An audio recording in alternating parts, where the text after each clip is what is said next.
নমস্কার বন্ধুরা, SR kitchen ওয়ার্ল্ডে আপনাদের সকলকে স্বাগত। আজ আবার নিয়ে চলে এসেছি একটা নতুন রেসিপি। আমাদের বাড়ির খোসলা শাকের একটা নতুন রেসিপি আপনাদের সাথে আজকে শেয়ার করব। তো তার জন্য প্রথমে নিয়ে নিয়েছি খোসলা শাক, আর নিয়ে নিয়েছি আলু, বেগুন, টমেটো ও পেঁয়াজ। ও ফোড়নের জন্য আমি এখানে নিয়েছি শুকনো লঙ্কা, সাদা কালো সরিষা, 5 ফোড়ন ও জিরে। আর নিয়ে নিয়েছি লবণ ও হলুদ গুঁড়ো। এবার কড়াইতে তেল গরম করে তার মধ্যে আমি ফোড়নগুলো একে একে দিয়ে দেব। শুকনো লঙ্কা, 5 ফোড়ন, সাদা কালো সরিষে ও জিরে। এবার সব মশলাগুলোকে তেলের সাথে ভেজে নেব। এবার দিয়ে দেব পেঁয়াজ কুচি। পেঁয়াজকেও এই ফোড়ন মশলার সাথে হালকা করে ভেজে নেব। পেঁয়াজটা মোটামুটি ভাজা হয়ে গেলে এবার আমি দিয়ে দেব কেটে রাখা আলু। আলুটাকে এবার আমি সমস্ত মশলার সাথে ভালো করে ভেজে নেব। এবার আমি আলুটা যাতে তাড়াতাড়ি সেদ্ধ হয়ে যায় তার জন্য দিয়ে দিচ্ছি এখানে সামান্য পরিমাণে লবণ। দিয়ে আবারও সব একসাথে ভালো করে মিশিয়ে নিচ্ছি। আলুটা আমার মোটামুটি ভাজা হয়ে গেছে। এবার আমি দিয়ে দেব কেটে রাখা বেগুন।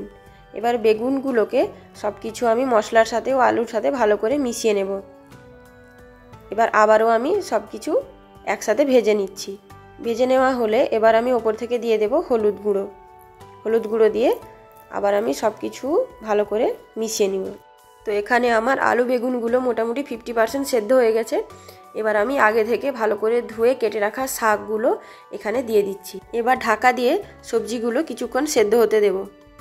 তো এখানে শাকটা আমার প্রায় 50% সেদ্ধ হয়ে গেছে। এবার আলু বেগুনের সাথে শাকটা আমি ভালো করে মিশিয়ে নেব ও ভাজতে থাকবো।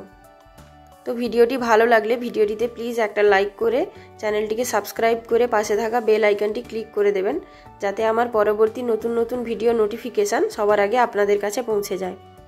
আবারও আমি ঢাকা দিয়ে এটাকে কিছুক্ষণ সেদ্ধ করে নেব।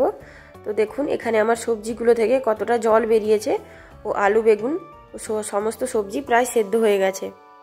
তো এবার আমি সব কিছু এভাবে ভালো করে চেপে চেপে ভেজে নেব ও সবজিগুলোকে একটু ভালো করে ঘেঁটে নেব। তো এই রেসিপিটা কিন্তু ভাত ও রুটির সাথে খেতে কিন্তু অসাধারণ লাগে।